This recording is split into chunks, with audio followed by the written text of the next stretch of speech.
John chapter 11. We'll start in verse 46.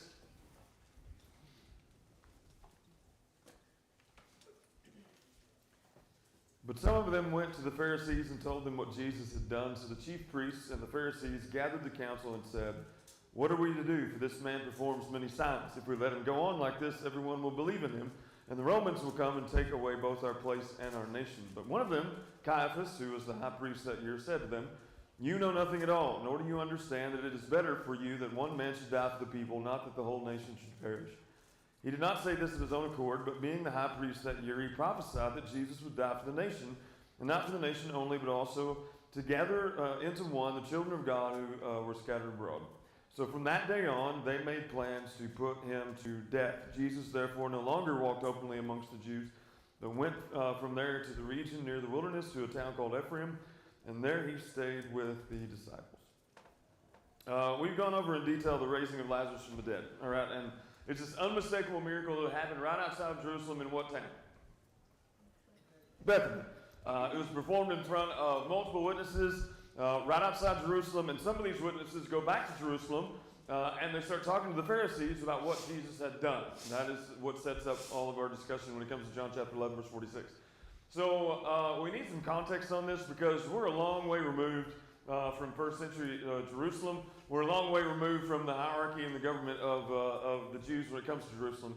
And it's not something that most of us are familiar with, including me. So I wanted to know more about the hierarchy of the leadership and the history of the leadership in Jerusalem, because the scene in the last of John chapter 11 is that there is this group of listed very powerful people, very influential people who want Jesus dead. And my question was, who are all these people? Why did they come together in one place and start discussing Jesus? What was the government in Jerusalem like when it came to all these people being in one place and all these influential leaders and what they were and where they came from? So we've painted a little bit of the atmosphere when it comes to Judea and Jerusalem from the response of the disciples when Jesus decides to go back into the Judean realm to Bethany right outside Jerusalem. In the last chapter, in chapter 10, in the last few verses, we see that Jesus was in the temple, and there's this group that encircles him, and they wanted to stone him. Jesus talks them down. Then they wanted to arrest him. He escaped their clutches and went to the other side of the Jordan River, some 20 miles away. Now, while he's there, he hears about Lazarus, his friend, and Mary and Martha, and Lazarus is ill, and he wants to go back after Lazarus dies to Jerusalem or around Jerusalem. And the interesting thing that kind of describes the atmosphere of what awaits them outside Jerusalem is what the disciples say when Jesus says, "We're going to go back to Judea, we're going to go back to Jerusalem." And that was what Thomas in specific said, and that was what? Let us go back and die with him, chapter 11, verse 16. And here's my question that really is answered in the text that we just read. How did the disciples come to that conclusion? How did they know that when they got to around Jerusalem that they were going to die? What was it that triggered that when it came to that reaction? And then we talked about last time that Jesus set off this attention bomb of raising Lazarus from the dead. Never before seen, never before accomplished. It was a verified miracle by many witnesses. And when this happened and the Pharisees were told about it, you can hear the cogs of the political machine in Jerusalem start to move in a very lethal intent when it came to Jesus. All right, so in this text that we just read in John 11, verse 47, this is the government of the Jews being listed. These are the guys who lead everything when it comes to all of the Jews all over the world. So when you put these two bookends together, and you start with John chapter 11, verse 16, where it says, Thomas and the rest of the disciples, when they go back towards Jerusalem, what do they think is going to happen?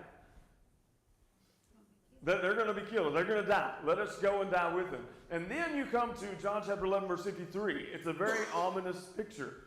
Because in John 11, 53, what do you find out? The disciples, they say, we're going to die when we get to around Jerusalem. And verse 53 says what? From that day on, they plan to kill him. So my question is, who are these leaders? Who are these officials? And how widespread is their message about Jesus? How widespread has it been? What is the government in Jerusalem like when it comes to influence, when it comes to power, when it comes to what they will do, what they're able to do? So the first thing that helped me out and understand this picture more when it comes to Jerusalem and Judea and the Jewish government is that we have this thing called separation of church and state when it comes to our country, right? Now explain to me what that is.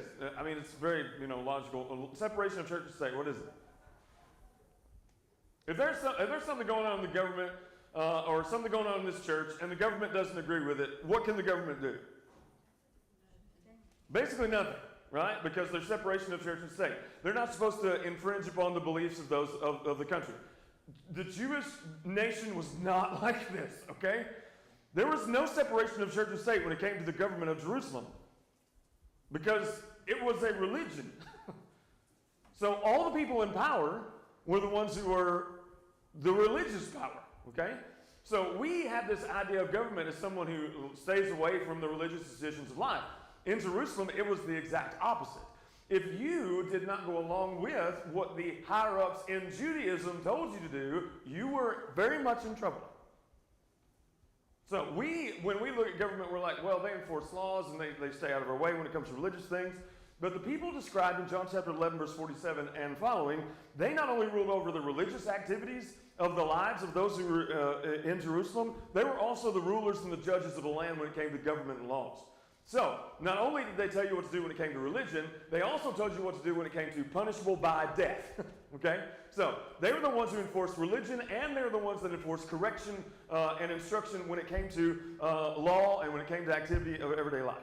They had the power to make that happen, as evidenced by the discussion they are having in the text as to what to do with a troublemaker named Jesus.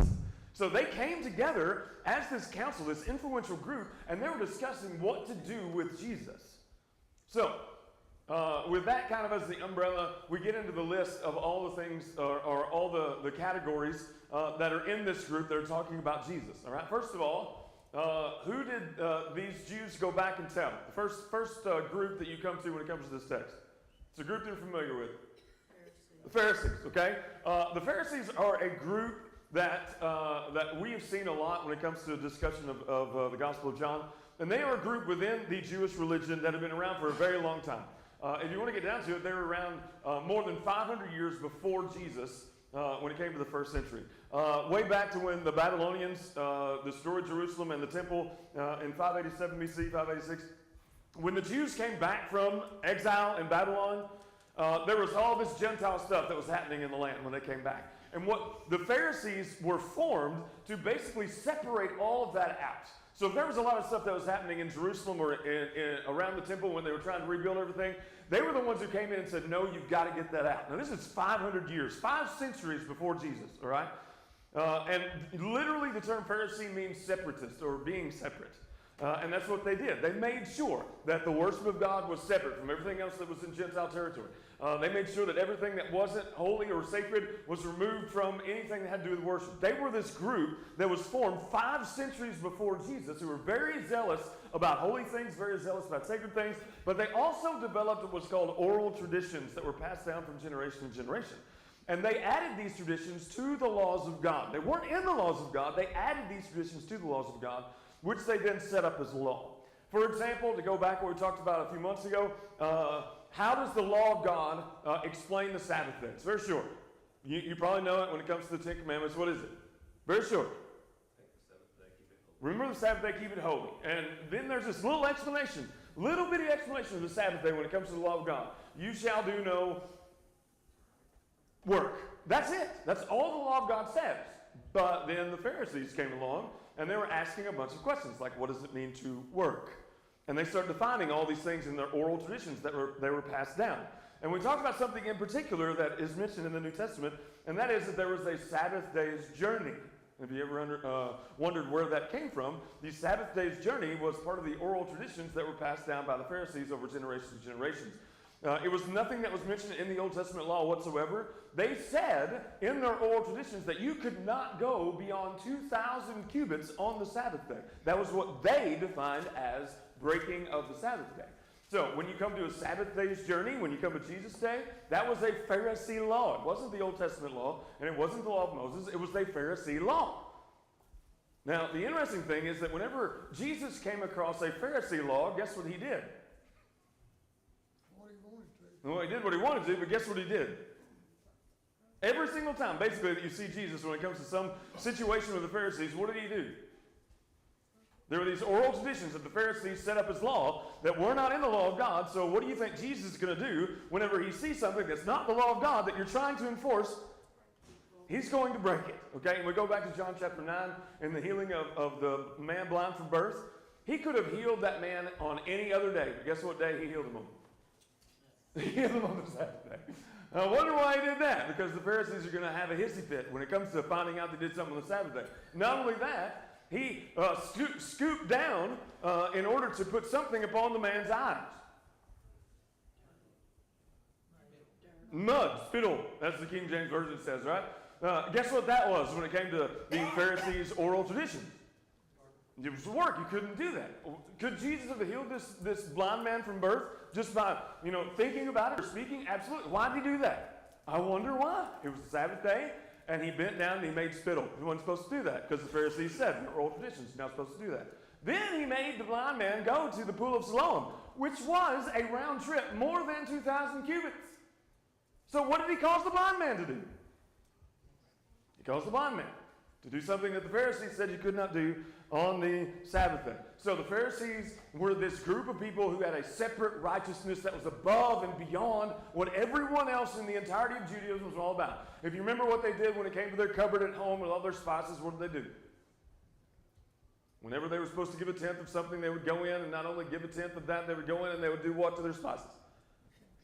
They would separate it out and give a tenth of this and a tenth of that. They were the super uber righteous when it came to it. Interestingly enough, Jesus, whenever he would come to that crossroads where he would meet up with the Pharisees, every single time there was an oral tradition, he would make sure that he would break it.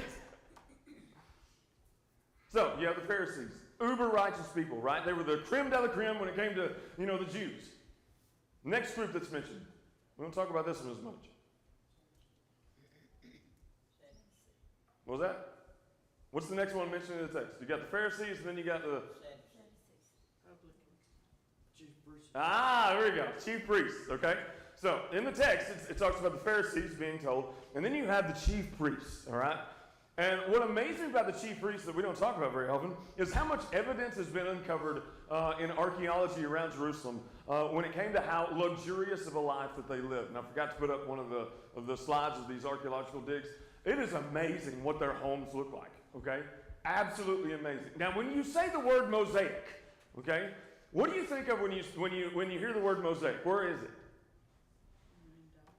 What was that? In windows. It was in windows. It was like on the ceiling. It was some kind of mural. These guys' houses had mosaics all the way through them, floor to ceiling. They were mosaics all over the entirety of their the places where they lived. They found these huge carved stone tabletops. They actually found glassware that had survived over 2,000 years. They found gold, silver, other precious metals that were set into all the furnishings that were in these houses of the chief priests in Jerusalem. It was crazy. And the lifestyle that they lived when it came to that type of wealth, if someone threatened that, then take a wild guess as to what would happen. Yeah. Whatever threatened that was going to be eliminated. So I'll give you an example of how corrupt the chief priests were when it came to the New Testament and the Bible. Do you remember what happened? So explain to me what happened when Jesus was buried in the tomb. What happened when it came to after that? He's buried in the tomb. What happens after that? Not to Jesus. What happens at the tomb? Soldiers went to sleep. You mentioned it, right? What was set at the tomb? The guard, the Roman guard, the soldiers, Matthew 28 and verse 12, right? Now, the Roman soldiers, they fell asleep. Now, that was a really, really bad thing to do if you're a Roman soldier. It was punishable by death, or that was the most punishment you'd get for falling asleep, but it was not something that you wanted to get caught doing if you were a Roman soldier, okay? So, the first thing that the Roman soldiers did when they woke up and Jesus' body was gone, guess where they went? Just take a wild guess. Went to kill themselves. No? First place they went, group we're talking about. Chief priests. They went to the chief priests. I want you to guess. We talked about all their lavish, expenses then. I want you to guess what the chief priest said to these soldiers. Now, some of you might know from Matthew 28, 13, 14. What did they do? Now you remember probably the lie that they told him to tell. What was the lie they told him to tell? That they stole the body. The disciples of Jesus took the body, and that's where Jesus' body is. But do you know how corrupt they were? Now remember, what kind of soldiers are these? Roman soldiers. These are chief priests. So where do they get their money? Chief priests were appointed by Rome. Not necessarily. In Caiaphas' time was a Sadducee. Yes, but not. We don't know 100%. I'm just saying. I did a lot of research, and it was like no one would say that he was a Sadducee, but most people said he was a Sadducee. And as far as the chief priests, they were very, very corrupt. But we'll talk about it in a minute. But I want you to guess what the Roman soldiers were told by the chief priests whenever they were told, we want you to tell this lie. Now, what do you think the chief priests did? They paid them a large amount. Now, it's not just an amount. They paid them a large amount. The word is exorbitant. They paid them a large amount of money to lie about what happened to the body of Jesus. Now, you have a chief priest who is paid with what money? They were paid from the temple tax. So this is Jewish money. They were paid from Jewish money, and now they're giving that money to Roman soldiers to tell a lie. Now, how corrupt do you have to be? Do the Jews and the Romans, are they getting along very well when it came to the whole population? And we're not talking about those who are in bed with them. We're talking about the whole Jewish population. If you told the whole Jewish population as a chief priest that you're paying a bunch of Roman soldiers to lie about something, what would they react like? They wouldn't react very well.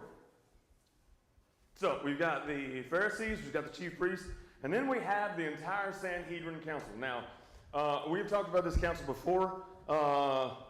After Lazarus is raised from the dead and the Pharisees found out, they gather the council together. Now, we don't really know where they gathered together. There's a very interesting history about this when it came to the first century, is that by the time of Jesus, they had another place that they met. But it was very interesting to read where the Sanhedrin met before the times of Jesus. And they met close to the altar in the temple in a room that no one else had access to. Now, once again, that was before the time of Jesus. After the time of Jesus, or during the time of Jesus, they had another place where they would gather that no one else was supposed to be able to go to when they were discussing things like this. So, you have 70 men in the Sanhedrin Council. Now, this 70 number goes back to when Moses was leading the children of Israel, and he got to a point where he was doing so much work and so much leadership that his father-in-law came to him and said, what? Who was his father-in-law? Jethro. His best Bible name ever. Right? So you have Jethro, his father-in-law. He comes and he says, I want you to appoint help. How many men? 70 men. Okay? So that's where this number came from. 70 men to help you when it comes to ruling in Numbers chapter 11. But from what I could gather during the time of Jesus, was that this Sanhedrin council was mostly made up of high priests and priests that had connections to these families. So they were all connected to each other. And the Sanhedrin was made up of very wealthy families that all had connections to each other who paid their way onto a position when it comes to the council. Also, there were various scribes who were on the Sanhedrin council, but they were also connected by blood or by kin to the other members of the Sanhedrin council. What does that start to sound like? You have an entire group of people who are blood related or kin related. Does it sound like anything that you would have any movies about back in the 50s, 60s? Where you have a powerful family who, if you went against them, they would kill you. Like the mafia. So basically, there's an entire book that is written by this one guy that compares what the Sanhedrin was to the mob bosses of like the 50s and 60s, because that's exactly what it was. They had so many connections when it comes to so many families that if you went against a particular family, you went against the entirety of the Sanhedrin council. Then we get to Caiaphas. We don't know much about Caiaphas from history. This is what perplexed me, all right? I've heard about Caiaphas all my life, but we don't know much about him from history. He gets a pretty ugly rap from all historians when it comes to the Bible. And the historian Josephus, who was a Jew, so he was also a Pharisee, Josephus was. So if Caiaphas was a Sadducee and Josephus was a Pharisee, you know that they're going to throw jabs at each other because they really didn't get along. So you got Josephus, who describes Caiaphas as being known that he had purchased the position of high priest. Let me say that again. Josephus, the historian, said that Caiaphas purchased the position of high priest. Well, that doesn't sound corrupt at all. So if Josephus is right, this guy bought his Jewish position of power with money. Also, he was married to the daughter of the previous high priest, whose name was Annas. So you have this entire connection of basically mob bosses and mafia families when it comes to the Sanhedrin Council, and you got Caiaphas who's leading them all. Now, the first thing that Caiaphas does when the Pharisees bring this council together, now you've got to remember, this is a council that is the most influential people in the entirety of the Jewish state. This is the Sanhedrin Council. And you know the first thing that Caiaphas does when he walks into this meeting? Everybody's jabbering back and forth about what they're going to do about Jesus. What does Caiaphas call all of them? What does he say? There's one phrase that he says. He says, you're all ignorant. He says, you're all a bunch of ignoramuses. This is the Sanhedrin Council. And Caiaphas comes in, the first thing he says is, you are all a bunch of ignorant people. You know nothing. This is the council that is going to have the apostles beaten and imprisoned in Acts chapter 4 and Acts chapter 5. For preaching Jesus, they're going to do that. That is the power that they have. This is the council that are the most influential leaders in the entirety of Judaism. And these are the guys you did not want to cross. And Caiaphas comes in, and the first thing that he says is insulting to everyone that is there. Now, tell me what kind of a person Caiaphas was. If he could go into a meeting like that and start that meeting in that way, tell me what kind of a person Caiaphas was. He kind of had some clout. Yeah. And you think he was afraid of anything or saying anything or getting rid of any threat that he might see as something that posed a threat. And like I said, from what we know about Caiaphas, he was more than likely a Sadducee. The interesting thing when I was reading Josephus' account of how he described the Sadducees and the Pharisees is from his Jewish Wars in chapter 2, he said this, that the behavior of the Sadducees towards one another. You have to remember Josephus is a Pharisee, so he's probably throwing jabs at the Sadducees. So he says this. He says that the behavior of the Sadducees towards one another was wild. He said their conduct among their own party was barbarous, as if they were strangers to one another. Now, you have Sadducees that basically will say anything to each other at any time. That's what Josephus would say. It would be kind of like if you turned on the British Parliament and watched them for a while. It's really fun sometimes when they go crazy about stuff. So you got the Pharisees and the Sadducees throwing jabs at each other. You got Josephus throwing a jab at his fellow Jews when it comes to his history. But it gives you a little color as to what goes on when it comes to this meeting. Because all of these guys are asking questions about Jesus. They're like, what are we going to do? If we don't do anything and he keeps going, everyone's going to believe in him. And in busts Caiaphas. And he says, y'all are a bunch of ignoramuses. You remember he's a Sadducee. And they talk to each other like that. And the Bible gives us a glimpse into the mindset of the ruler of the Jews. You got to remember this. The high priest was the ruler of the Jews. Herod, he was like a puppet, okay? The ruler of the Jews was the high priest.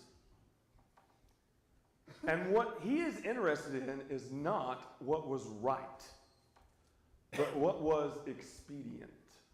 Let me say it again. He was not interested in what was right. He was interested in what would solve the issue at hand in the cleanest way possible. Now, to put this plainly, something can be expedient and right, but it has to be right. Let me say it again. Something can be expedient and right, but it has to be right. It may be expedient for you in your mind or in your brain to think about someone that you don't like or someone who causes a bunch of problems. Maybe it's somebody at work, maybe it's somebody in your family. And you think in the most expedient way when it comes to that individual. Maybe you're thinking about it right now. I don't know. You think about it in the most expedient way. If this person is causing you issues, what is the most expedient way to deal with them? To get rid of them. This is how Caiaphas handled the situation. He said, let's do it the expedient way and forget about what is right or just. I want to do things the expedient way to make sure all of this is dealt with and gone, and I don't care about any other aspect of this when it comes to being just or righteous. I know we've heard this a lot when it comes to over the years and years of our lives as Americans. But just because something has been decided as good for the nation does not mean that it's the right decision. Let me say that again. You know the logic that Caiaphas puts behind this? That Jesus should die for the nation. What nation? Yeah, the Jewish nation. The nation of Israel. He's not talking about redemption, by the way. When Caiaphas says that Jesus is going to die for the nation, that means that Caiaphas is going to kill him because he's a troublemaker. That means that Caiaphas is going to kill him because he doesn't want the Romans to come if there's this uprising, and he doesn't want Jesus to be the cause of that uprising, so let's just get rid of him. And Caiaphas, here's the thing that we're going to talk about here in a minute. Caiaphas even prophesied before this meeting that Jesus would die for the nation.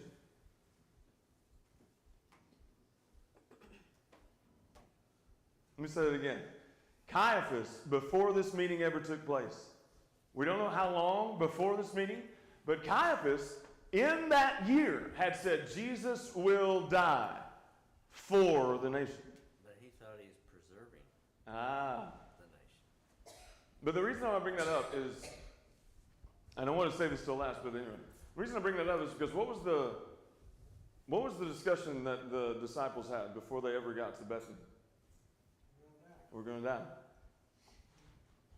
What do you think that they knew about when it came to the prophecy of the high priest of the nation about Jesus?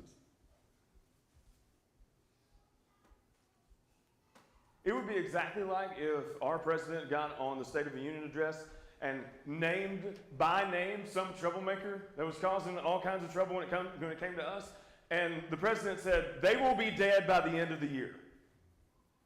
How many people do you not think would know the name of the person that the president stated? Everyone would. So you have Caiaphas, the high priest, who has announced in prophecy that Jesus will die for the nation. How many people do you think did not know about that prophecy as spoken by their leader? Now, we're also given the mindset of everyone that is there when it came to the decision that was going to be made about Jesus, because they're discussing all this stuff in the council. This is before Caiaphas comes in.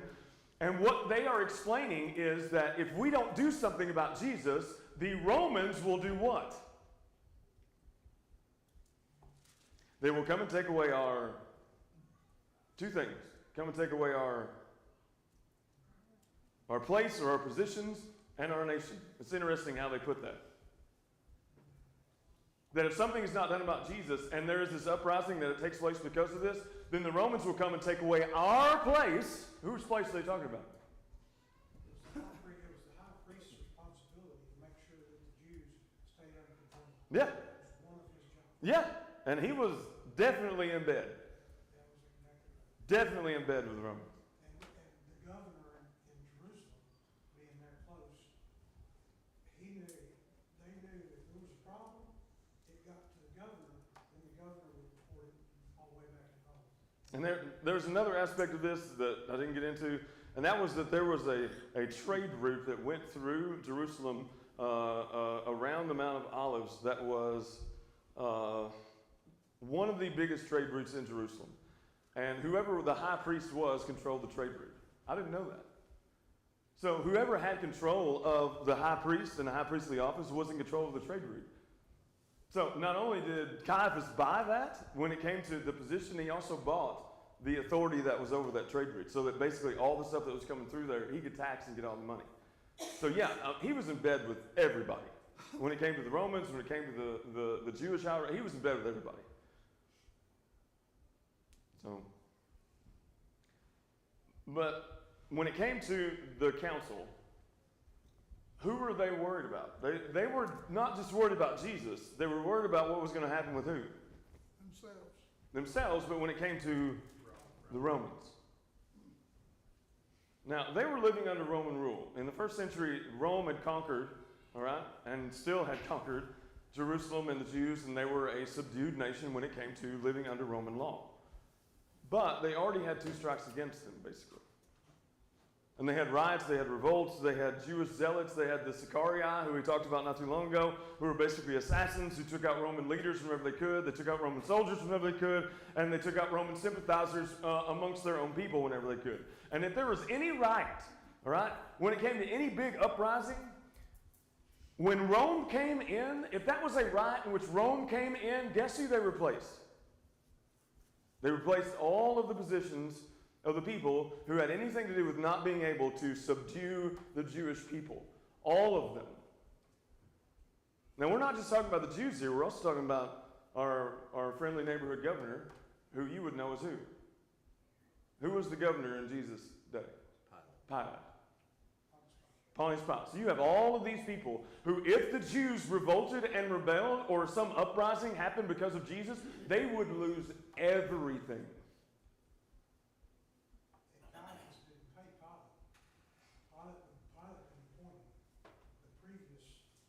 Oh yeah. So there wasn't a love-hate relationship there between Pontius and Caiaphas. The relationship that Caiaphas had was with the previous governor that was appointed before him. And now Pilate's in charge. Pilate doesn't give a crap. And I would even say that we don't talk about Annas a whole lot, but do you know the first person that Jesus has brought before when it came to his trial? It wasn't Caiaphas. He's like the big boss, okay? And there's all kinds of discussion about, well, his palace was closer, to where Jesus was. Whatever. If you are the guy when it came to being the ruler over the Jews, and Jesus was there, you would be the first guy that Jesus appeared before. He was the first guy that Jesus appeared before, was Annas the high priest, or the former high priest. So you have this entire family. You have Annas, you have Caiaphas, you have all these members of the Sanhedrin, you have all these members who are connected to each other, and it's just one big mafia family.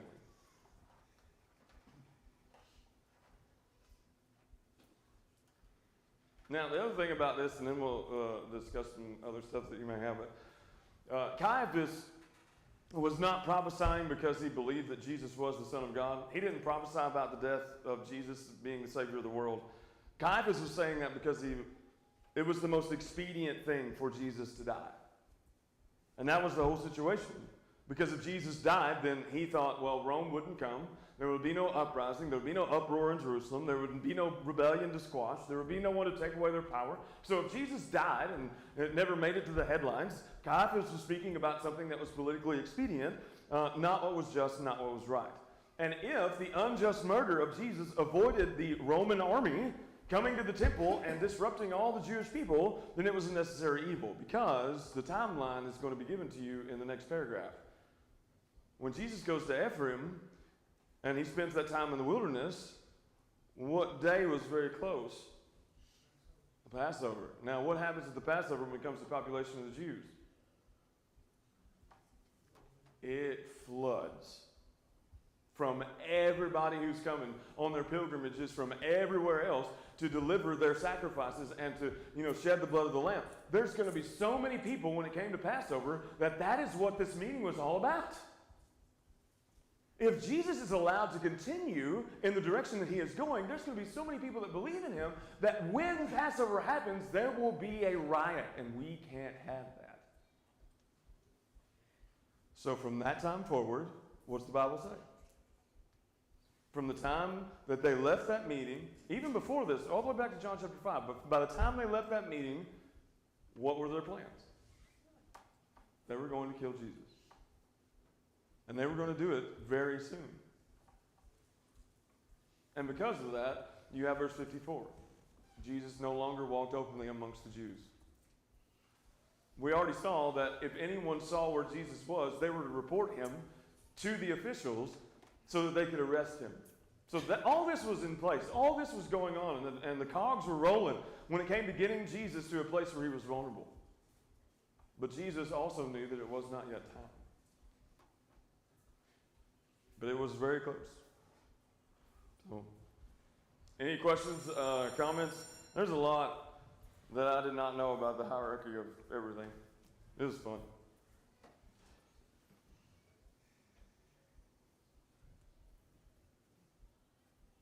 Did any of you know about the prophecy of Caiaphas before this class? I can say I skimmed over it, but I didn't really read into it too much before this class. It was an eye opener.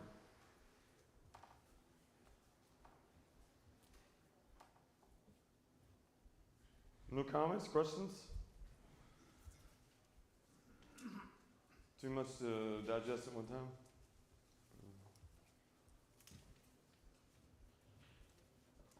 One of the interesting things about the difference between Pharisees and Sadducees is how differently they felt about their religion and what the Jewish sect and how they held to the Torah completely. They did not have any belief in the resurrection. Nope. They didn't have any belief in what Jesus was saying. And there was 100% that none of that was believed in, no matter what. Yeah. And Pharisees, there was enough difference in what they truly believed that, yes, they held to the Torah, but they had a lot of other things that they held to as well. Oh, yeah. And the Sadducees did not. There's a huge difference in that. I mean, I often wondered how in the world a Sadducee could, I guess, believe what they believe, because they didn't even believe in angels, I don't think, did they? And I'm like, what Bible are you reading? Because how many times is the word angel in the Old Testament? I mean, what did Jacob wrestle with? An angel. And yet you have the Sadducees like, no, it wasn't. I'm like, okay. And then, the interesting part about them, after the temple was destroyed in AD 70, the Sadducees completely disappeared from the face of the earth. They were never brought up again. Well, and what the history of Caiaphas after I was reading about this is that it was one of the worst ways for anyone who was in power to die. And what they said was that he just faded into nothing. They're like, it's the most horrible thing for someone who had so much power and so much might and so much influence. And then they said by the time that he died, he faded away into nothing. No one knew where he was buried. No one knew what happened to him. Nothing. So.